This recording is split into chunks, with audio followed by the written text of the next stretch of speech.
Hola, ¿qué tal? A nombre del Colegio de Empresarios, les doy la más cordial bienvenida a nuestra licenciatura en Administración y Comercialización. Vamos a ver en nuestro tema del día de hoy, dentro de la materia de desarrollo de incremento de habilidades gerenciales, todo lo que tenga que ver con un líder, comunicación formal e informal, además de las principales características que tienen que ver con la toma de decisiones en los diferentes niveles organizacionales. Sean bienvenidos.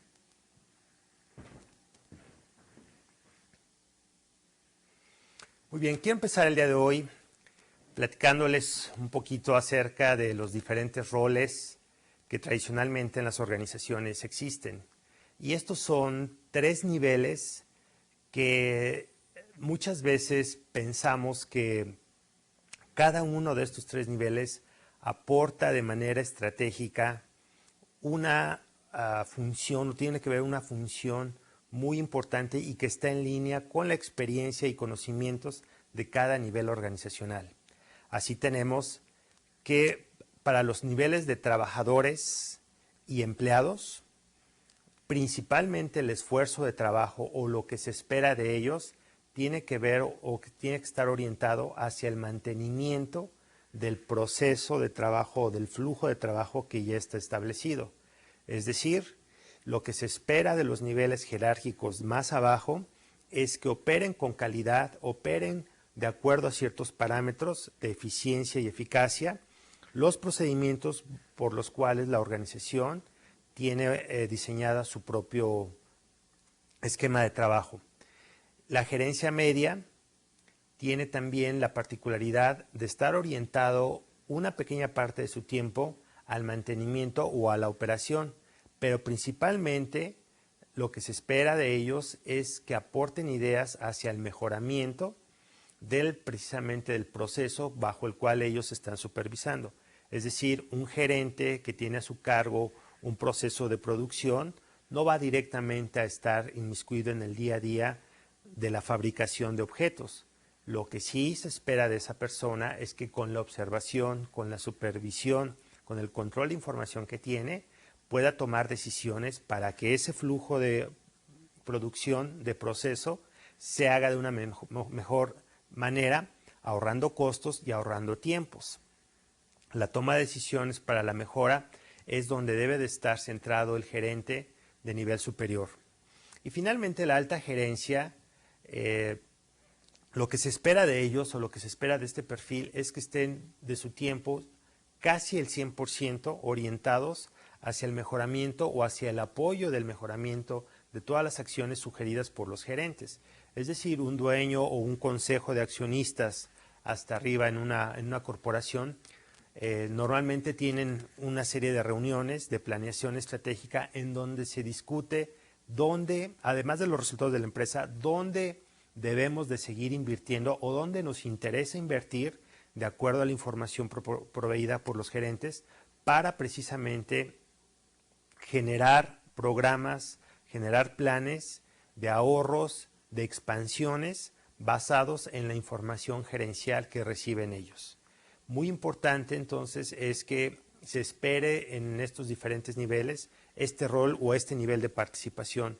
Si nosotros creemos que un gerente debe de estar remangado y debe de estar haciendo cosas siempre, pudiera parecer un gerente multidisciplinario, pero debemos de tener cuidado porque el rol de él no es tanto en el hacer, sino en el pensar. Por lo tanto, su toma de decisiones deben de estar más orientadas hacia el pensamiento y no a la ejecución. Ocurre en muchas organizaciones que por cultura, por estilos propios de la organización, estilos administrativos clásicos, se le pide al gerente también que ejecute, que haga cosas. Tuve el caso en algunas organizaciones de que mucha gente estratégica a nivel gerencia, a nivel directivo, se les pedía llenar sus cuentas de gastos, por ejemplo. Cuando tuvimos en México el cambio de las secretarias a ser asistentes o de que el rol de secretaria cada vez iba desapareciendo por la introducción de computadoras, por la introducción de ciertas tecnologías que ya no eran tan necesarias utilizar secretarias en todos los niveles, se les empezó a pedir a dichas posiciones ejecutivas que empezaran ellos a ejecutar reportes que tradicionalmente las secretarias hacían. ¿Cuál fue el problema que empezamos a ver? Que este tipo de reportes les quitaba mucho tiempo a los gerentes o tenían que invertir mucho tiempo en hacer un reporte: cuántas visitas hice, cuánto dinero me gasté, cuánto fue el viático, o inclusive hacer reservaciones ellos mismos para sus vuelos. Esto no tenía nada de malo o no era ningún problema para ellos. El problema es que alrededor del 20% de su tiempo diario lo ocupaban en este tipo de labores administrativas. Entonces, imagínense un gerente promedio que ganaba, por poner una cifra, 80, 100 mil pesos, el 20%, es decir, una cantidad entre 10 y 15 mil pesos que se invertía o que se tenía que invertir en hacer un reporte, pues resultaba muy caro pagarle a una persona así por hacer este tipo de actividades operativas. Y por lo tanto, entonces, también el tiempo que se les tenía que de ellos tenían que invertir en este tipo de actividades, pues restaba para lo que verdaderamente nosotros requeríamos de ellos, que era el pensamiento, el estar centrados en la mejora y no en el hacer cosas. Este slide complementa el anterior, y el enfoque en el trabajo, como veníamos diciendo, lo podemos, además de separar del mantenimiento y la innovación, podemos también asumir que la principal responsabilidad de los niveles operativos y de los niveles empleados es el mantener y controlar su actividad operativa. Es decir, yo genero ciertos estándares en tiempos de respuesta, ciertos presupuestos de costos de operación. La labor y el enfoque fundamental de los niveles inferiores es en mantener y controlar dichas especificaciones. Para eso es la razón de ser de los puestos de abajo, ¿no? Para eso queremos un equipo de trabajadores u obreros bien calificados, bien formados, para que controlen aquello que fue diseñado por niveles superiores, ¿no? Y que en la medida que controlen pueden sugerir, pueden solicitar inclusive algunos cambios al sistema, pero estos cambios o el nivel de tipo de cambios que debe de existir deben de estar avalados y estudiados por el nivel supervisor, por el nivel gerencial. Entonces, si ya hablamos de hacer cambios, ya hablamos de incremento de participación de capital en el proceso de trabajo, ahí es cuando ya participa la alta dirección.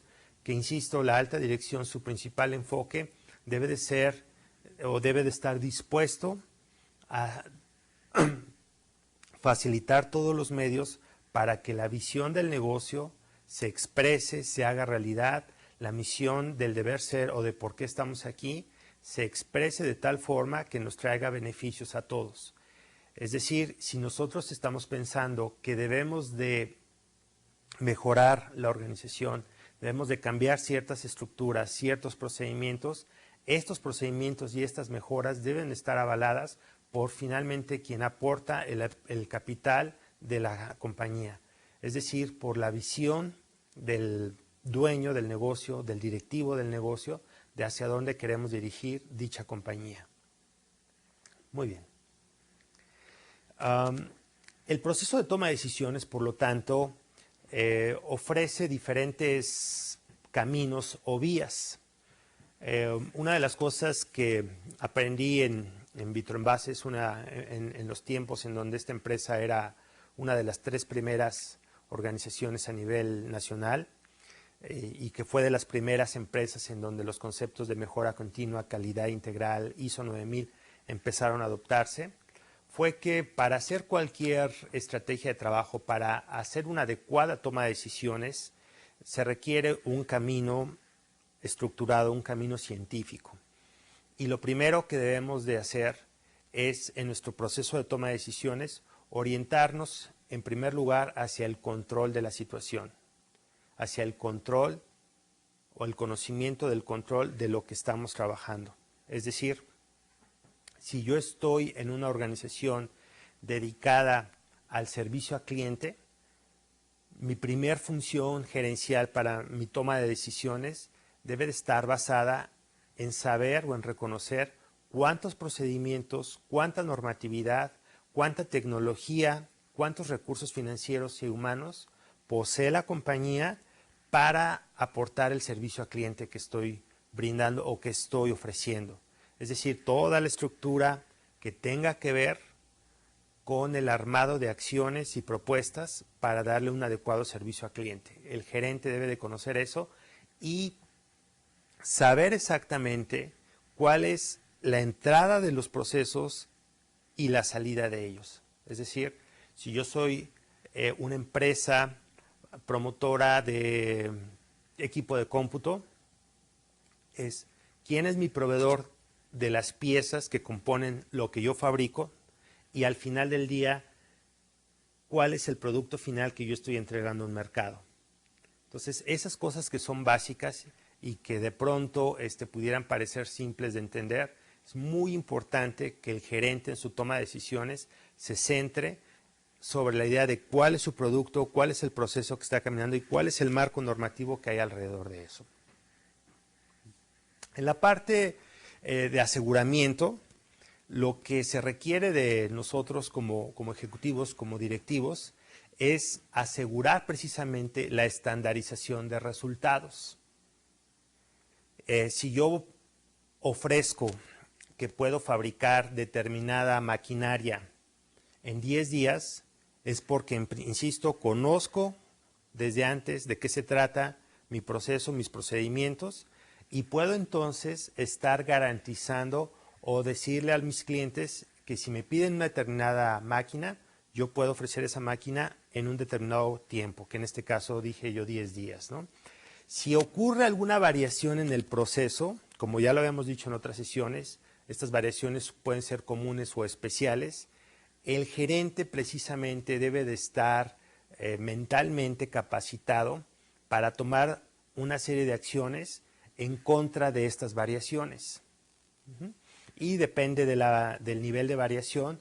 Hay clientes que, por ejemplo, por mucho que ellos estén pidiendo tiempos de respuesta rápidos, si el tiempo de respuesta por alguna razón se decrementa de la meta hacia abajo de manera extraordinaria, eso les puede acarrear problemas. Es decir, si yo me comprometí a entregar una máquina en 10 días y por alguna razón la entrego en 2 días, tengo que estar muy de acuerdo con mi cliente para que el cliente pueda disponer de los espacios para recibir este tipo de lotes.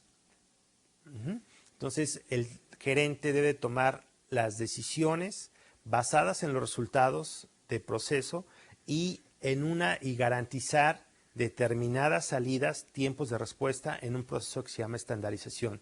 A todos nosotros como clientes, lo que nosotros estamos buscando de cualquier proveedor, de cualquier compañía, es una certeza. Esta certeza tiene que ver en tiempos de respuesta y en costos. A nadie nos gusta que de la noche a la mañana en nuestro restaurante favorito vayamos y de pronto veamos un incremento excesivo en precios, o que si estamos acostumbrados a que el tiempo de servicio es en determinado número de minutos, de pronto este tiempo se haga más extenso o inclusive en algunos casos, y en lo personal yo soy de esos, no me gusta que el tiempo de servicio en un restaurante se acorte demasiado. Es decir, aquí está la entrada, aquí está la sopa y aquí está el guisado, sino dar un tiempo, y de hecho por eso es uno de los criterios de selección de restaurantes. El tiempo de servicio y además de la calidad y costo, ¿no? La relación de costo. Entonces, la función fundamental del gerente en su toma de decisiones debe de estar basado en estar garantizando dar resultados, dar salidas en un promedio o en un ciclo de estandarización que desde luego el cliente conozca, y asegurarse que de esa forma siempre vamos a entregar cierto resultado, producto o servicio. La mejora es un proceso que lleva su tiempo y que debe de estar seguido de estos dos factores que platicamos, el control y el aseguramiento de las cosas. Solamente hasta una vez conocido qué es lo que hacemos, una vez habiendo garantizado nuestra salida o nuestra respuesta hacia un cliente, solamente entonces podemos mejorar. Muchas veces tenemos la tentación de que llegamos a una organización, y me ha tocado ver en en alguna ocasión en una empresa fabricante de conectores eléctricos, que había tantos problemas en el área de producción y derivados de una situación sindical, que cualquier supervisor que llegaba, lo primero que quería hacer era cambios, quitar gente, invertir o pedir presupuesto para invertir en nuevas tecnologías, modificar el layout o la organización de las máquinas en el flujo del proceso de trabajo, en fin, ¿no? Hacer algo que se llama tampering, que es hacer cambios sin conocimiento profundo, con tal de ver si por algún lado ellos le podían solucionar o podían encontrar la falla a los problemas que había en la fabricación de arneses eléctricos. ¿Cuál era el resultado de eso? El resultado era que aparentemente había una mejora por lo nuevo que se disponía a hacer, pero en el mediano y en el largo plazo los problemas se incrementaban porque la naturaleza o la raíz de los problemas nunca fue atendida, simplemente fueron atendidos los síntomas. Entonces imaginemos que vamos al doctor y nos duele el estómago. Si el doctor no tiene la precaución de hacernos una historia clínica, una serie de preguntas, estudios para elaborar un diagnóstico, y por la prisa de él o por la razón que sea de él, decide darnos un pequeño paliativo para el dolor, a lo mejor el dolor en ese momento puede pasar. Sin embargo, lo que nosotros, o lo que el doctor en un primer lugar se imaginó que era un simple dolor de estómago por una indigestión, de pronto se puede complicar en un padecimiento mayor. Me pasó con mi padre que por la prisa de los doctores elaboraron un diagnóstico muy rápido y sin haber seguido un control de procedimiento, haber asegurado un estándar de servicio, pues desafortunadamente mi papá terminó en el hospital con una apendicitis un poquito grave. Entonces la toma de decisiones siempre debe de estar estructurada de esta forma. Y permítanme ahora platicarles una anécdota que de pronto fue real, pero la hicimos un caso de éxito y un caso chistoso. En alguna ocasión la esposa de un amigo estaba preocupada porque pues había mala comunicación con su pareja, con mi amigo, y bueno, pues el matrimonio estaba inclusive a punto de terminarse. Y en alguna ocasión me comentaba ella, tuvo un sueño. En este sueño pues soñó de qué forma ellos se habían conocido y se habían enamorado. Y se acordó ella, o en el sueño vio, que mi amigo siempre le halagaba la forma como ella preparaba la comida. Era una excelente cocinera. Y fue tanta su entusiasmo de ella por recordar esa historia de éxito, esos momentos, que dice, ya tengo la solución para nuevamente recuperar a mi marido, ¿no? Le voy a preparar la mejor comida, voy nuevamente a preparar los mejores guisados, lo voy a encantar otra vez por ese lado, lo voy a enamorar. Entonces, lo primero que hizo, apenas se levantó, fue a la cocina, y cuando llegó a la cocina era el momento justo que los niños habían terminado de desayunar y se habían ido a la escuela. Entonces imagínense una cocina en la mañana, después de que los niños desayunaron antes de irse a la escuela, ¿no? Pues había muchos trastos, la puerta del refri abierta, la leche derramada en la mesa, el cereal botado, las sillas desacomodadas, en fin, ¿no? Era un mugrero de cocina. Y ella pensó, al ver ese cuadro tan feo, dice, pues ¿cómo me va a querer mi esposo con esta cocina tan tirada que tengo, ¿no? Pues qué sucia está.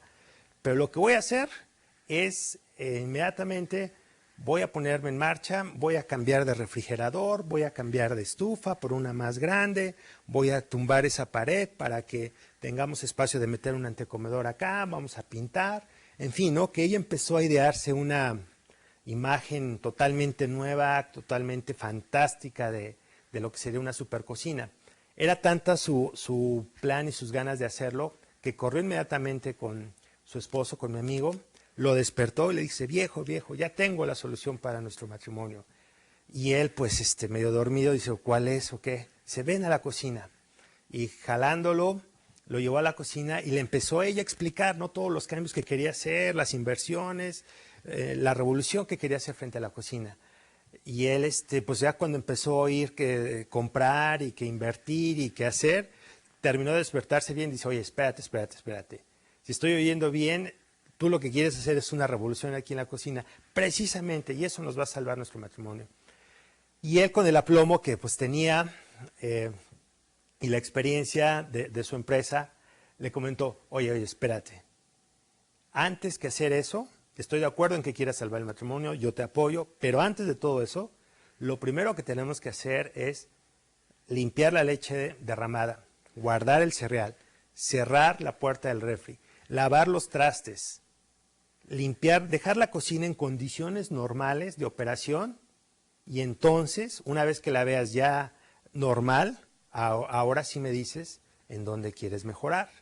Porque de repente tomar la imagen tan fea de la cocina y llegar y querer limpiarla o querer cambiarla radicalmente puede ser un exceso de inversión que descapitalizaría a la propia pareja, en ese caso me decía mi amigo, y bueno, pues nos puede entonces eso realmente acarrear un problema grave, ¿no?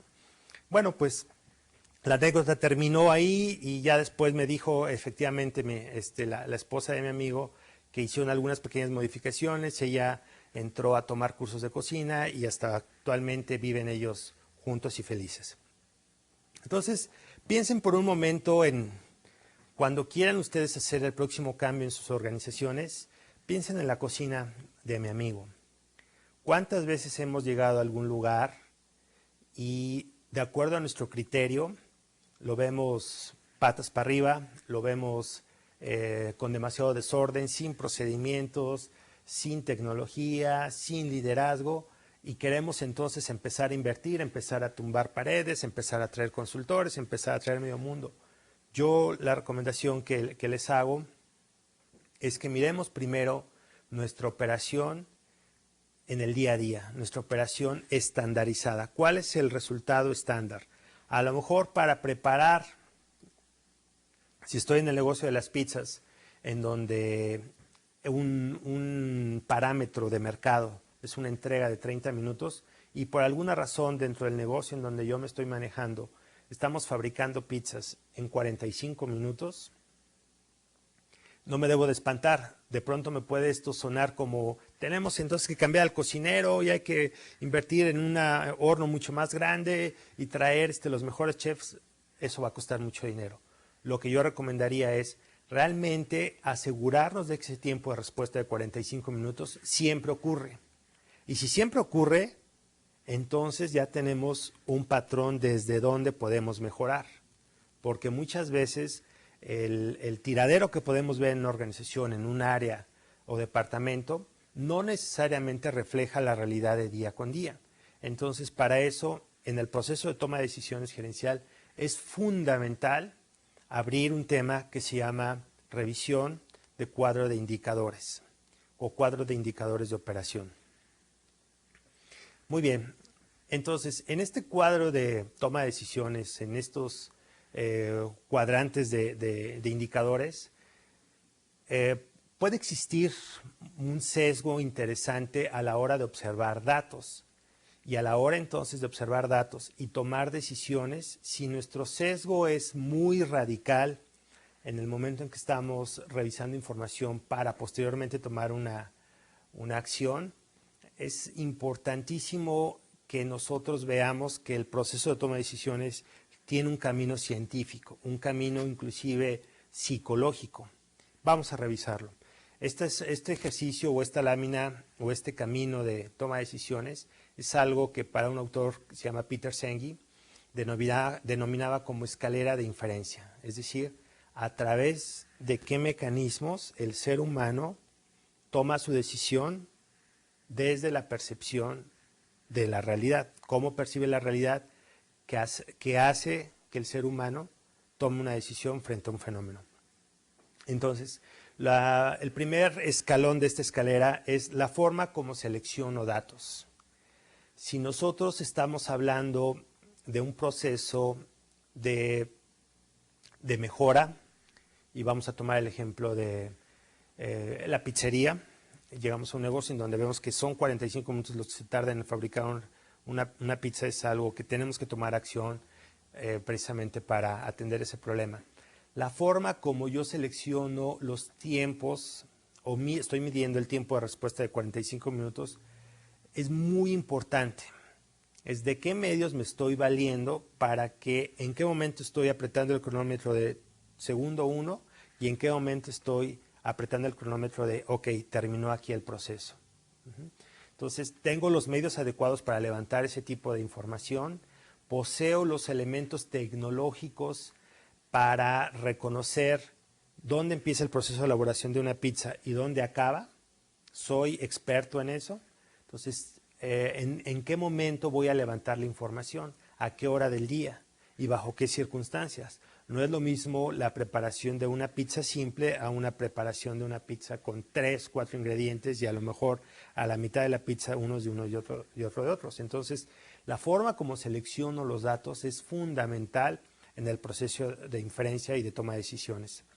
Agregar significado a los datos recogidos, es decir, una vez que yo tomo esta serie de tiempos, que yo mido costos, que yo mido cuánta gente participa en el proceso de fabricación, cuánto consumo de energía, cuánto consumo de los diferentes elementos que componen o ingredientes de una pizza, empezar a clasificarlos.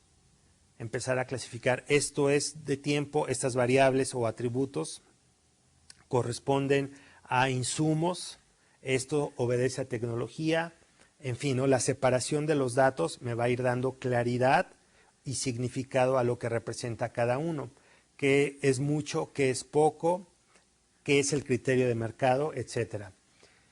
Asumir cosas derivado de lo que entiendo es el tercer principio, y yo empiezo a ver que 45 minutos no es un tiempo bueno, porque yo entiendo que en el mercado, cuando menos el parámetro de servicio está en 30 minutos. Entonces, yo entiendo que requerimos mejorar ahí. Yo entiendo que tenemos en esta mejora estamos marcados por una norma presupuestal o por una exigencia de disminución de costos sin tener que incrementar capital necesariamente en ese momento, ¿no? Entonces, todos los datos, una vez ordenados, levantados y ordenados, empiezan a tener un significado para mí. Estamos bien, estamos mal, o estamos mal, pero no podemos hacer cambios tan radicales. Hacer conclusiones por lo que asumo que debe ser. Entonces, lo que debe ser en el proceso es elaboración de menos de 30 minutos, estandarización de precios y disminución de costos. Lo que debe ser entonces tiene que ver con cambios específicos durante el proceso de fabricación, durante el proceso de entrega y el proceso de insumos de fabricación. Entonces, lo que debe ser me va a marcar a mí generar los nuevos principios, generar la nueva normatividad de operación al respecto del proceso. La adopción de creencias es fundamental, porque una vez que yo sé qué es lo que debe de suceder, mi creencia me va a dictar el camino hacia hacia el tipo de decisiones que yo debo tomar. Hijo, es que es muy difícil que una persona que durante 30 años ha hecho las pizzas en 45 minutos cambie a hacerlas 30 minutos. Es muy difícil que el dueño invierta en un nuevo horno con nueva tecnología si nunca lo ha hecho. Entonces, este tipo de creencias o limitaciones es lo que me marca a mí, precisamente, el siguiente paso, la toma de acciones. Si yo creo que es posible porque la empresa tiene una mira de ser la empresa de pizzas número 1 de mercado, ¿no? De marcar una nueva tendencia dentro del mercado de comida rápida, de generar nuevos productos saludables y con determinadas características, la creencia entonces va a hacer que se refuerce mi toma de decisiones. Ok, entonces sí es posible disminuir tiempos de respuesta, sí es posible el cambio de proveedores, sí es posible la inversión limitada para hacer este tipo de acciones. Y ahí vienen, bueno, muchos elementos en donde en la toma de acciones se refleja el espíritu de innovación, el espíritu de satisfacción del empleado, el soporte que pueda sentir por parte de la alta gerencia y de su equipo de trabajo para hacer los cambios. Si yo creo que hacer los cambios va a requerir mucho tiempo, va a requerir demasiado esfuerzo, sacrificio inclusive de la gente de abajo, yo mismo estoy matando el plan de mejora. Entonces, es muy importante que revisemos qué tipo de creencias yo tengo frente a la acción de mejora. Es decir, de dónde se fundamenta mi toma de decisiones. Si de los escalones de abajo levanté defectuosamente los datos, no hice una adecuada selección de lo que es bueno, de lo que es malo, lo que entiendo del proceso de pizzas pues es muy poquito, porque yo siempre me he dedicado a la fabricación de computadoras y de pronto me meten a un proceso de pizzas, entonces estamos limitando cada vez más nuestra creencia. Y además concluyo en lo más fácil, y de pronto lo que concluyo es pues cambiar todo, desde la maquinaria, desde el personal, desde proveedores, y algo bueno debe de salir de eso. La creencia entonces es que se requiere quitar todo, cambiar todo para mejorar. Y en muchas organizaciones no se está preparado o no se tienen en la mira por parte de los altos directivos soportar este tipo de acciones. De ahí que es importante que nuestras creencias estén fundamentadas en un arreglo o precedan de un flujo científico para que la toma de decisiones sea lo más científica posible. Y el resultado, generar resultados que crean nuevos o más datos, se da de manera automática. Es importante, tomemos el ejemplo, otro ejemplo de la vida real que seguramente hemos vivido como padres o como hijos en nuestros tiempos de escuela. Uno llegaba de pronto a la casa con un 6 o con un 5 y hasta le daba la vuelta, ¿no? Y le escondía el cinturón al papá para que no lo encontrara, porque sabíamos que íbamos a pasar una larga tarde si mostrábamos una calificación de 5 o 6, y bueno, pues iba a ser algo doloroso para nosotros. Nos despedíamos de la televisión, de nuestros amigos de pronto el fin de semana, y era una tragedia indudablemente. Y en cambio, si sacábamos 10, pues a todo mundo, ¿no? Y con la estrellita salíamos de la escuela y con nuestras medallas, inmediatamente, mamá, ¿qué crees? Hoy saqué 10 y mira, porque sabíamos que lo que seguía pues era una avalancha de regalos, la compra de la paleta, el hablarle a papá, que papá nos trajera algún nuevo regalo, en fin, ¿no? Como la zanahoria o el premio en ese momento que obteníamos por lograr un 10. Y en cambio, en malos momentos, bueno, pues era el garrotazo, ¿no? O era la llamada fuerte de atención. Esto en calidad se va revisando con más detalle y se va viendo que la administración por resultados o el resultado debe ser un proceso automático. ¿Automático de qué? Un proceso, un resultado precede de un cierto nivel de calificación de prácticas de trabajo. Es decir, si yo obtengo un 5, ¿qué es lo que debo de revisar?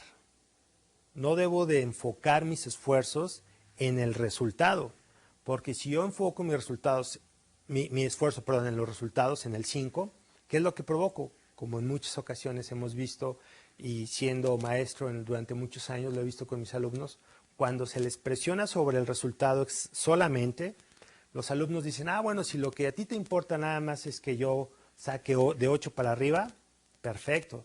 Pues entonces voy a arreglar para que pueda copiar sin que me veas, para que el que sabe más del grupo me pase los resultados, para que te traiga una manzana, te haga la barba a ti como profesor, y entonces tu criterio de calificación mejore, porque te estás enfocando exactamente en el resultado.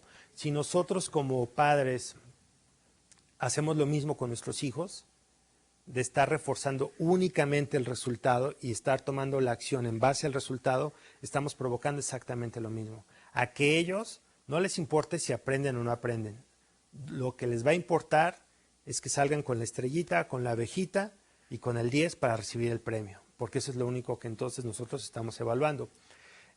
Insisto, en calidad lo que se pretende aportar también es que hay que darle atención al proceso que genera el resultado.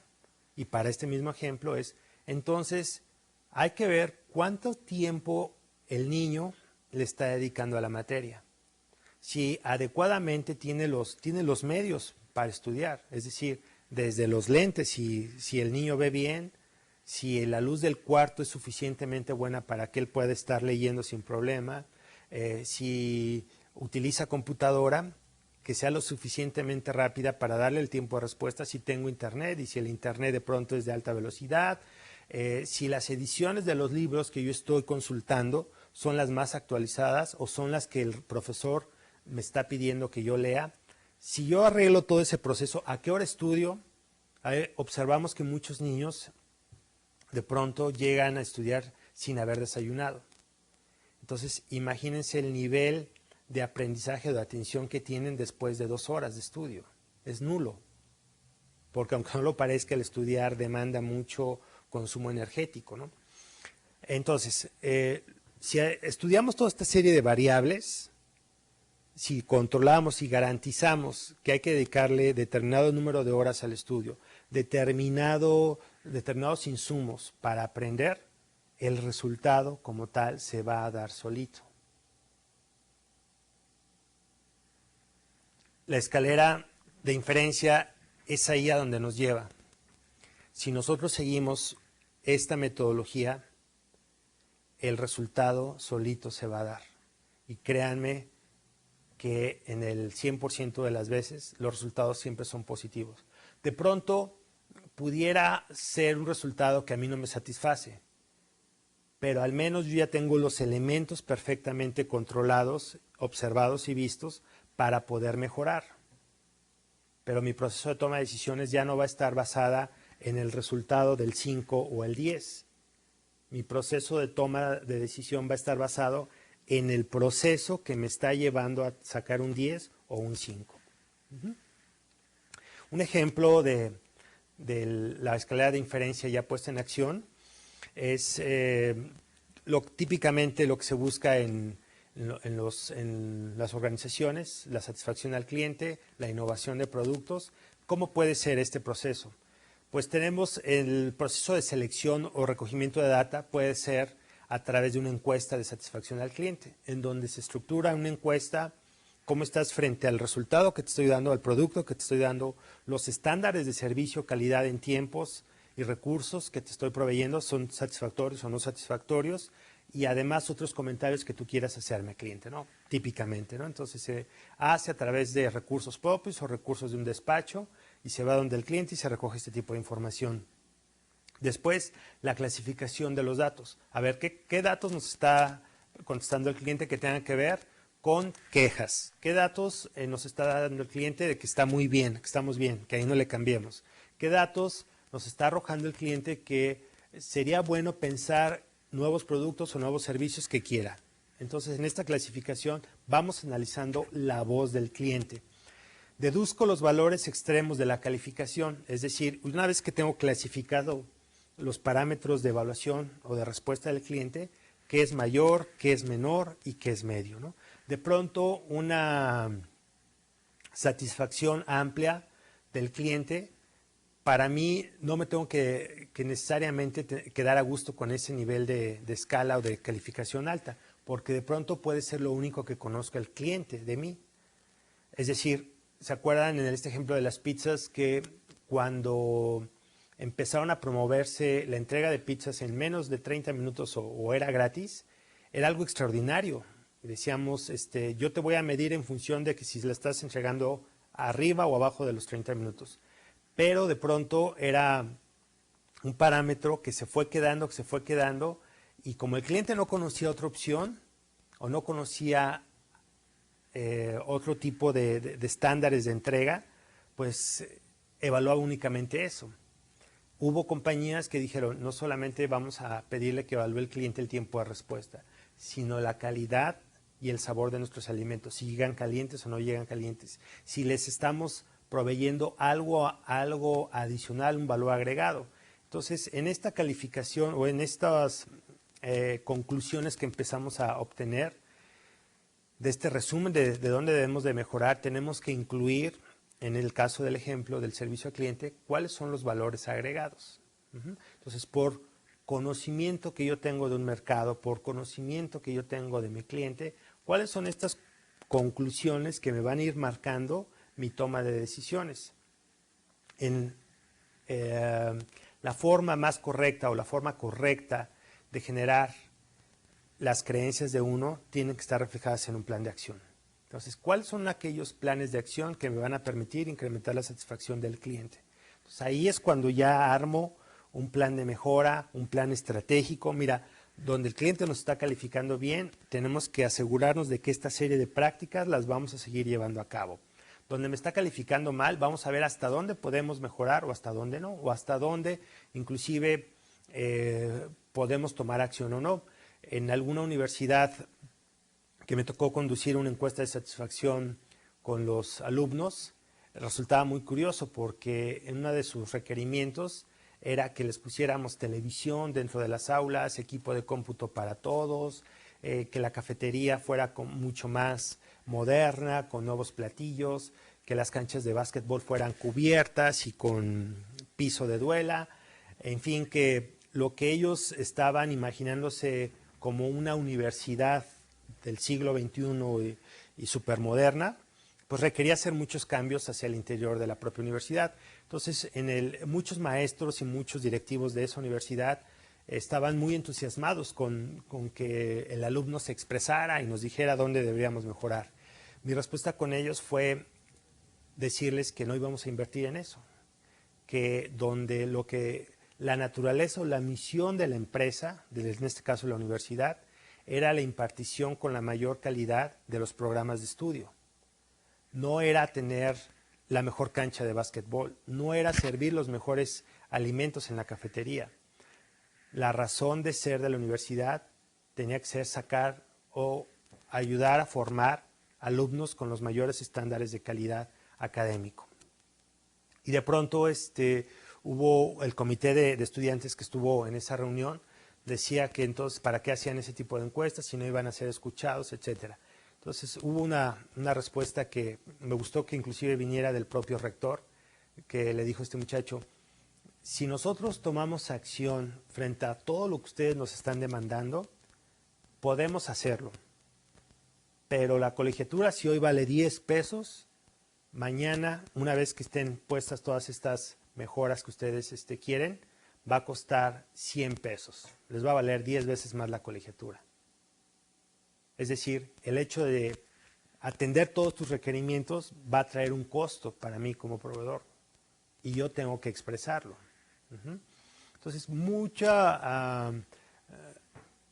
yo diría, en este proceso de creencias y de toma de decisiones, tener mucho cuidado al respecto de hacia dónde queremos dirigir nuestra serie de acciones y de esfuerzos.